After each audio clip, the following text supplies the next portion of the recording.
Smart contract hacking is one of the most lucrative skills in the blockchain and Web 3.0 space. In 2022 alone, billions of dollars were exploited from DeFi protocols on the blockchain, which means there's a ton of opportunities for developers to learn these skills. Not so that you can go out and steal money yourself, but that you can actually find vulnerabilities in these smart contracts before they get exploited and get rewarded handsomely for doing so. And in this video, I want to introduce you to a new tool that's going to help you do just that. So if you're new around here, hey, I'm Gregory, and on this channel, I turn you into a blockchain master. So if that's something that you're interested in, then definitely smash that like button down below for the YouTube algorithm. Go ahead and destroy it and subscribe to this channel. And if you learn how to become a blockchain master step-by-step start to finish, land your first blockchain job, increase your salary past 100K, then definitely head on over to dappuniversity.com/bootcamp to start today.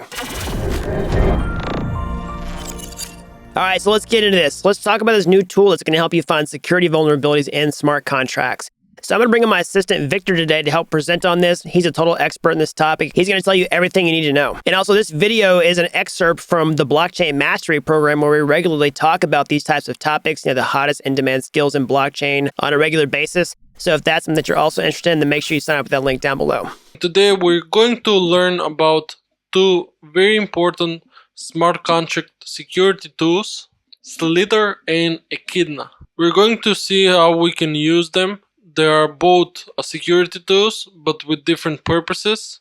We will write this vulnerable smart contract, and along the way learn about some very popular smart contract vulnerabilities and how Slither and the other tool, Echinda, can help us find this tool before we deploy the code to the blockchain, because once you deploy code to a blockchain, it is immutable and you cannot change it like you would be able to in the Web 2 world. So if that sounds good, let's start coding. So to start off, let's go ahead and learn what is Slither, how it works, how we can install Slither, and then we'll write the smart contract and we'll run Slither against it.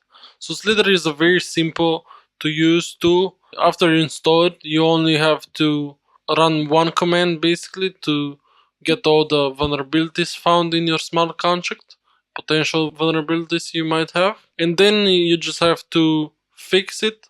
And in each vulnerability or suggestion Slither has, it will provide you a reference. This is a link to external resource where you can learn about the vulnerability and how you can prevent it from happening. So this is Slither's security automation tool that is developed by 12bits, and this is a well-known company in the security world, not only in Web3 but also in Web 2. And Slither does static analysis. This is like a method of debugging by examining source code before the program is run.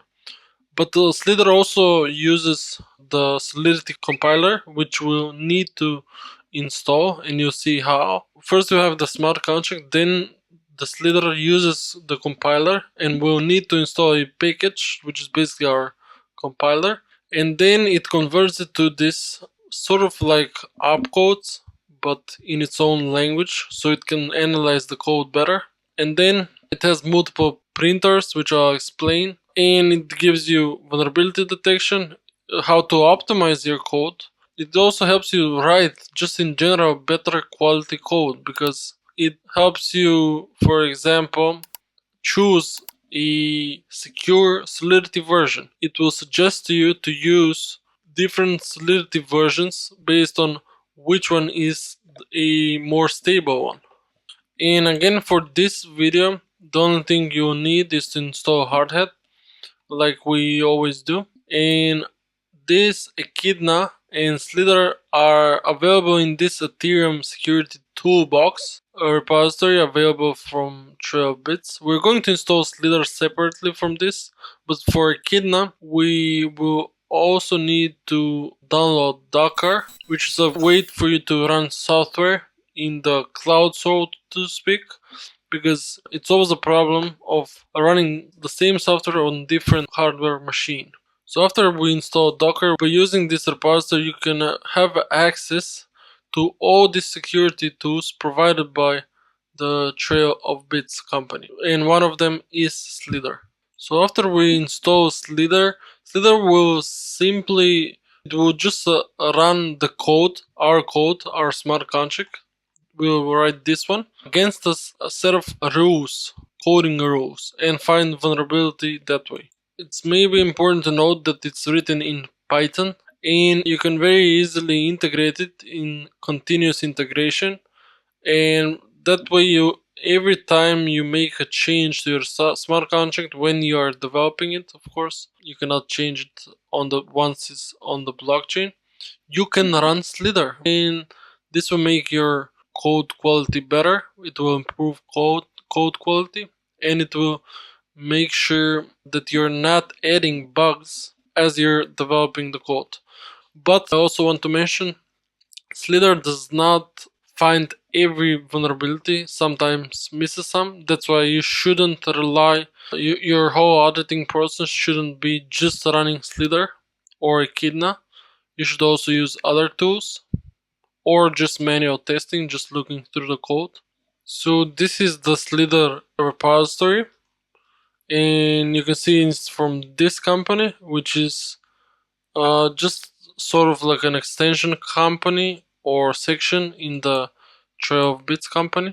And what you have here is very interesting. If you go into the tests folder, into this repository, and into detectors, you can see a lot of different vulnerabilities here and learn about them and how to prevent them from happening in your protocol. For example, we have the re-entrancy attack here. And also we have a lot of real world hacks that happened in the source code inside here. There's a few ways to install Slither, one of which, and as you can see, the detectors are here as well. It shows you the name of the detector, what vulnerability it detects. You have a link to read more. The impact that this will have, for example, let's search for re-entrancy. So this impact will have it will be high impact because this is a very high vulnerability. But sometimes the confidence level also you have here. And sometimes a Slither will not be sure if you have a vulnerability. So the confidence is medium. So there are a few ways to install Slither. I'm going to install it by using Git. When you install it using pip, you will have to add the path to the environment path variable, which you may struggle with, so that's why I would recommend just installing it using Git. This is how you would install it using Git, but before you do that, you would have to install the Solidity compiler. And you can do this by saying brew tab Ethereum and then choosing Ethereum. I've already done that. And then just doing brew install Solidity. Once you've done that, you can say soak dash version, and you wouldn't make probably any typos like I did, and you will get an output like this, so that you have the Solidity compiler. Once you have this, you have to clone the repository, so just say git clone and the respective link. Then you should go into Slither, and you can do this everything on your desktop, and then you have to run this setup.py file using Python, and then you basically have Slither installed. And if you do something like type Slither, you should get an output like this. So let's go now into the contract itself, see how I've written this contract. I'll explain everything step by step. And here we have just a simple hardhat file that you can create by saying npx hardhat and choosing the basic hardhat project. And all that I've done is I've installed the OpenZeppelin library because we're using that to intentionally make some vulnerabilities into this contract and detect them by Slither later. I've just removed the default contract and added this vulnerability contract. And to run Slither, what you have to do is just pull up terminal. And what you can do is, if you are into the correct directory, you can only do Slither dot. This dot says that you want to run all the files, all the contracts basically. But also another interesting thing, you can specify the exact file that you want to run, but because this is not run in the root directory, Slither would not know where to look for this contract, because you're importing a contract here basically. And this may cause some issues. That's why that you wouldn't have to deal with if you're running Slither dot only. And the most powerful features of Slither are basically this set of predefined printers, which will show you a high level information about the contract. And you can define your own printers, but there are few of them, 4 to be exact, that are predefined. We have a contract summary that gives you a quick summary of the contract, showing you all the functions and their visibility. You have a function summary that shows you user information for each functions, like the state variable that are read and written, the function's code. You have a graph of inheritance that is very useful because every contract is pretty much inheriting for multiple contracts and interfaces. So to show you a graph of inheritance, and it will give you a basic authorization overview, so who can call specific functions. This is also a bug that shouldn't happen, but unfortunately it does happen in a lot of protocols yet in 2022. So enough talking, let's jump here into Hardhat and try to write this contract. I've already written it down myself. It's not very long, it's pretty simple. I have written 10 vulnerabilities here, so we'll have a lot to learn from. And this one line of code actually can even exposes this contract to 2 vulnerabilities, not the one. So let's start from here. We're importing an ERC20 interface because I'm using that down here to call the transfer from function on this USDC contract, which I have the address to here. This is the USDC contract on the Ethereum blockchain. So what I'm doing here is just saving the address of the USDC contract on the Ethereum blockchain in this address private variable. If this doesn't change, which I don't change this ever, and why would I? This should be a constant, which Slither will suggest, as you'll see later. We have a balances mapping, and you'll see why we use this. Then we have an owner that we set in the constructor, and we have a uint now. So the first vulnerability is in this fund reach function. So a lot of times what you would do is, if you are developing, for example, an NFT collection and you want only 10,000 NFTs minted, a vulnerability would be if you check the token ID against 10,000 and say token ID equal 10,000. And this is a vulnerability because when you have, let's say you're down to the last NFT, you have already minted this amount of NFTs. But what happens if in the mint function you can mint multiple NFTs at once in one transaction, and you decide to mint 2? Then this check will pass and you will basically go over the 10,000 limit amount because you use this equal sign to instead of less than or equal to. So this is a vulnerability in itself. Then we have the USDC transfer function. This USDC transfer takes a from address, to address, and amount. And with the transfer from function, it transfers the amount from this address to this address. But this is a vulnerability in 2 ways, because this address could have allowed access to this contract for other reasons, and now suddenly in this function, anyone, as you can see, this is public, anyone can call this and just transfer the money this victim person allowed this contract to have access to be transferred to him potentially.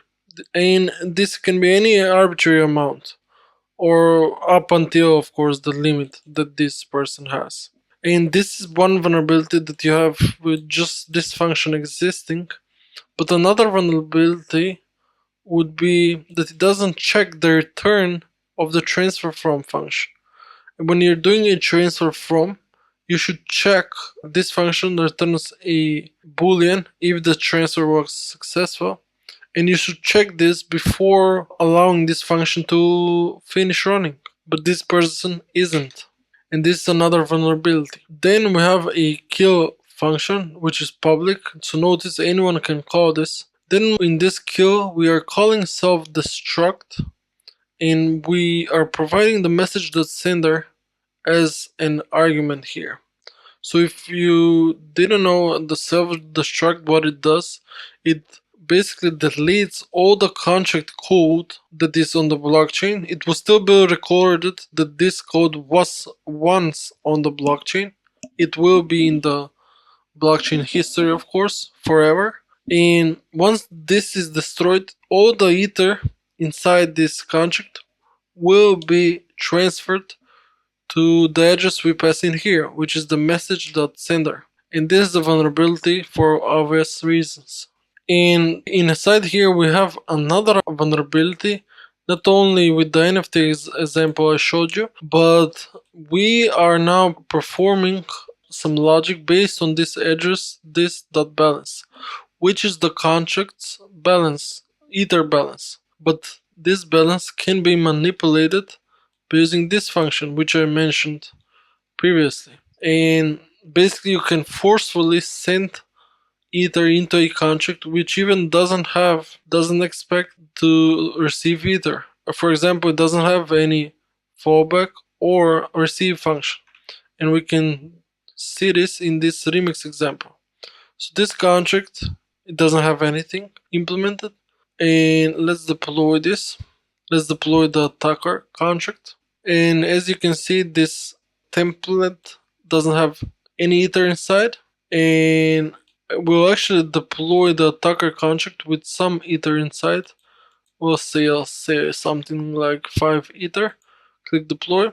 This attacker has a constructor which is payable, and you can send ether into this contract this way. Let's deploy the template contract too. And now the attacker contract has 5 ether. Let's say potentially this template contract hypothetically has some logic based on the address this.balance, which is his balance. So if he performs some logic, this can be manipulated, and so to speak, the logic can be manipulated. Because as you'll see now, if I call this kill function, which will destruct its code and send all the ether, which is 5 ether in this example, and send the ether to this address we pass in. So let's copy the template contract address, paste it here to the kill address. We have 5 ether, this one has 0. If I click kill and transaction is successful, I'll destroy this contract's code, and this will go all into the template contract. So we have forcefully sent ether into this template contract. Another vulnerability I've written here is with this delegate call method. So you can see we have a function called delegate. We're passing in the data passed in into the delegate call and the address to which I want to call delegate call onto. And what happens here is delegate call is the same as call, which executes codes on this external contract. The problem here is that this address is passed in by the user. It's user controlled.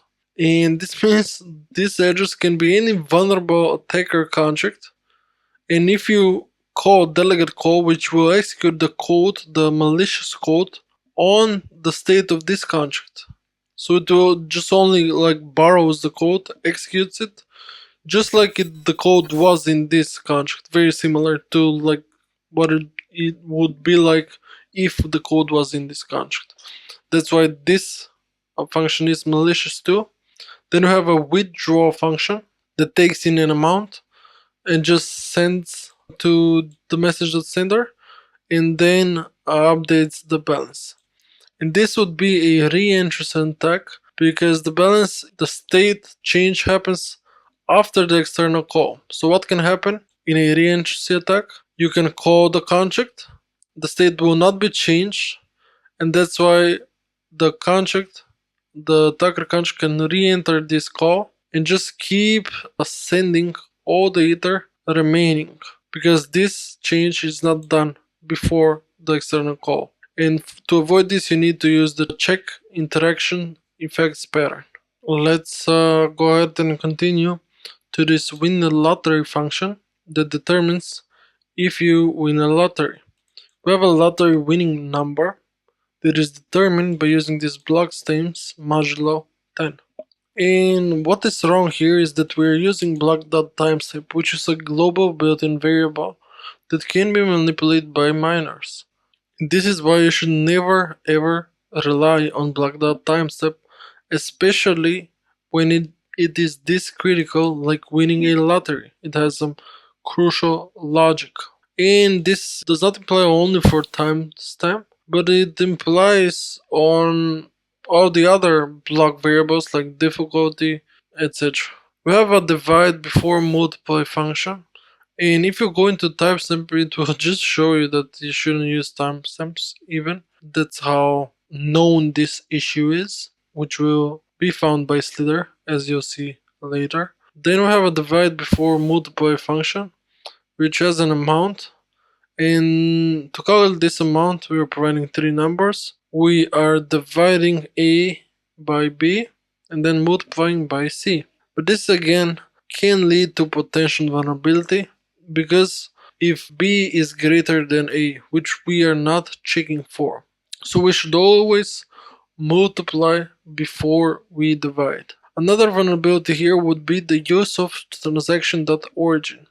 This will expose your contract to be vulnerable to phishing attacks because some person can use social engineering, potential hacker, trick the victim to interact with the contract he thinks he is the right one, but he is actually using another one, the attacker contract. The attacker contract can call this function and this will pass because transaction origin is the origin of the transaction and not the last reference, the last call, which will be the message.sender, and that's why you should use message.sender. We have another vulnerability here just because we're calling the function vulnerable to reentrancy. We have another transfer money function that is vulnerable, and whenever you're doing a low level call, because as you can see here, you should avoid using that call whenever possible and execute another contract function as it bypasses type checking function existence checks, etc. Actually, this is outdated and call is the recommended way, plus in the combination with reentrancy guard, a recommended way to send ether. And Slither will, every time you make a low level call, it will remind you, hey, you're using a low level call here, maybe you need to check this. But this is vulnerable because this address, whenever you're defining, it has a default value of the 0 address, which no one has access to. And even if someone did, you don't want to send money to that address. And what we're doing here is we're sending money to the 0 address, which is like effectively burning ether, which we don't want to do. Then we have an example where we are passing data by value when we meant to do it by reference. And this is a different way to pass data around. So we have a f1 function. This takes in the array as storage. So it takes this array that we defined above, or that we are creating now, and just assigning this one at the 0 index. And this type of function can only be internal because we are accessing the contract storage. And what we are doing here is we are passing array as memory, which is wrong, and it will not change anything. So let's finally run Slither now. I'll pull up the terminal, I'll expand, and just run Slither dot. This will compile the code and show me 3 different sections: red, yellow, and green. And each vulnerability will be, you can see we have a lot of red here. Some of these are suggestions, but some of them are very critical, like the red ones. The yellow ones are the medium, not so sure, and the green ones are also the least concerning ones. So as you can see, we have here a reminder that we're using arbitrary from. It detected that we're using an arbitrary from in the transfer from function. And as you can see, every vulnerability has a reference here which you can check out on how to potentially fix this vulnerability.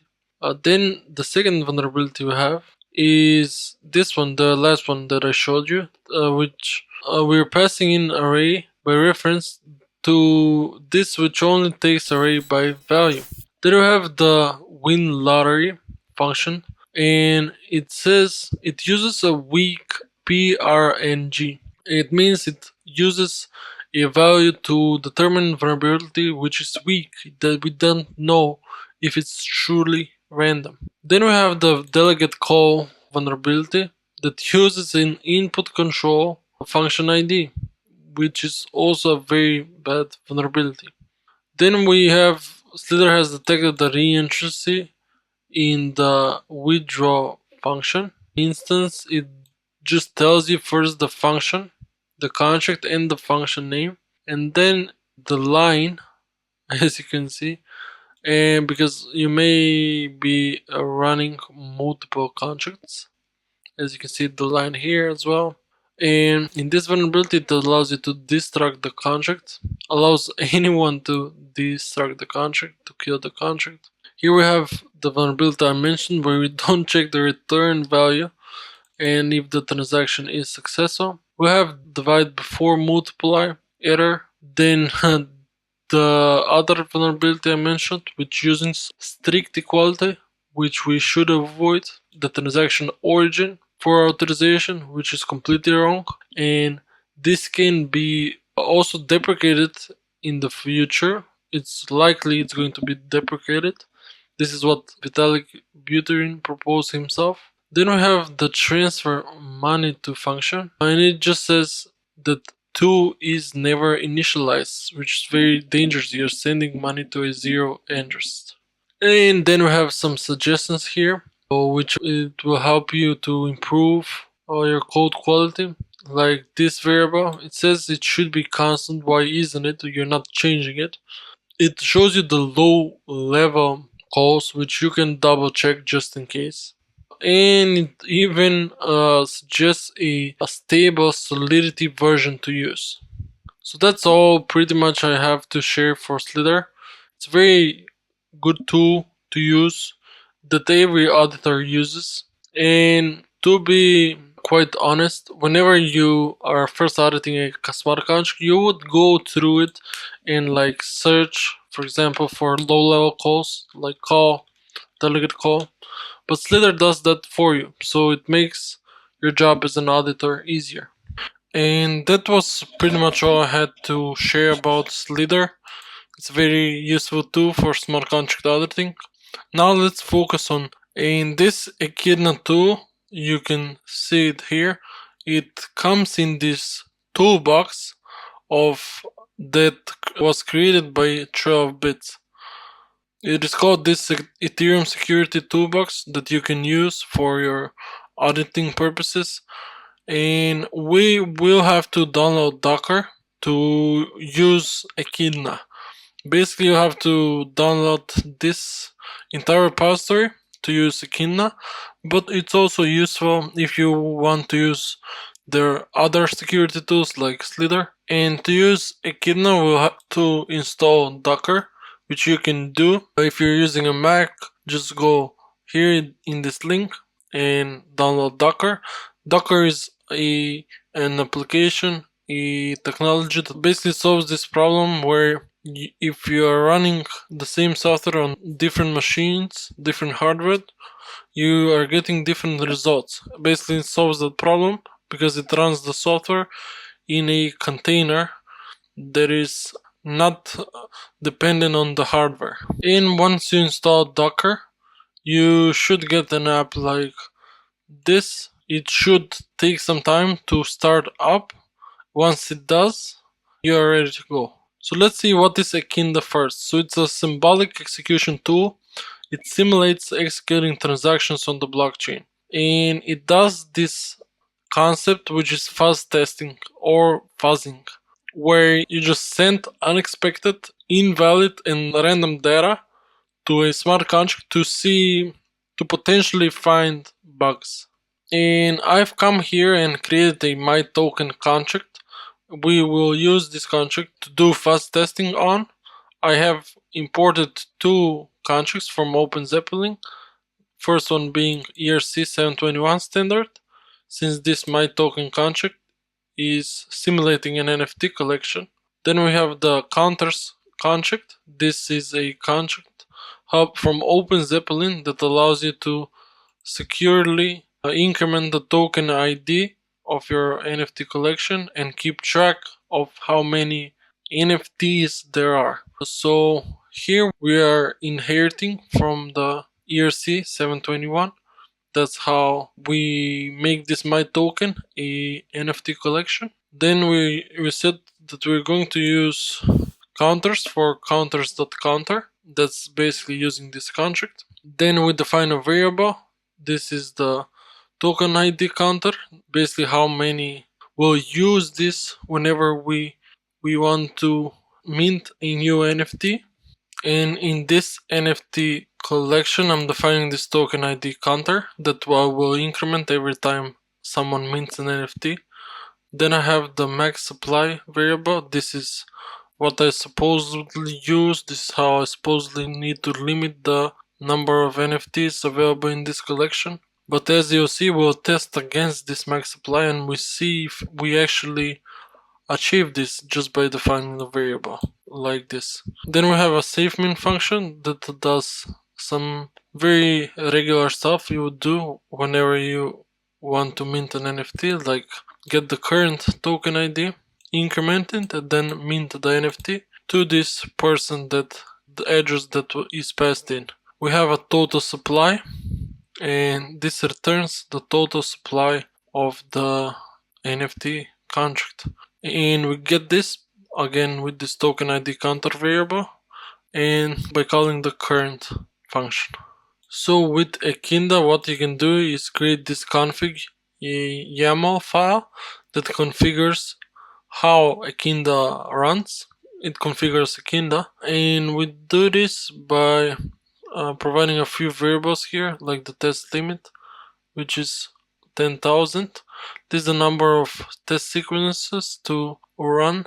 And we have others like max time delay, max block delay, and some additional arguments here to configure compilation of the contract to test. And all of the tests are written in Solidity. And there are some requirements you need to follow when writing Echinda tests. Like every test, every function, first of all, they're all in Solidity, as I said. And then all the functions that act as tests need to follow this naming convention with Echinda first, then underscore, and then whatever text you want to append.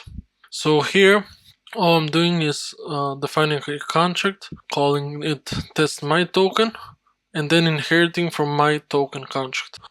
Then I have this function, and this function has to be public view, and it has to return boolean. And this boolean is what determines if the test was failed or succeeded. And then we just check if the total supply was less than or equal to max supply. And after you download Docker, basically to run Echinda, you have to run this command first, where you download everything from the repository.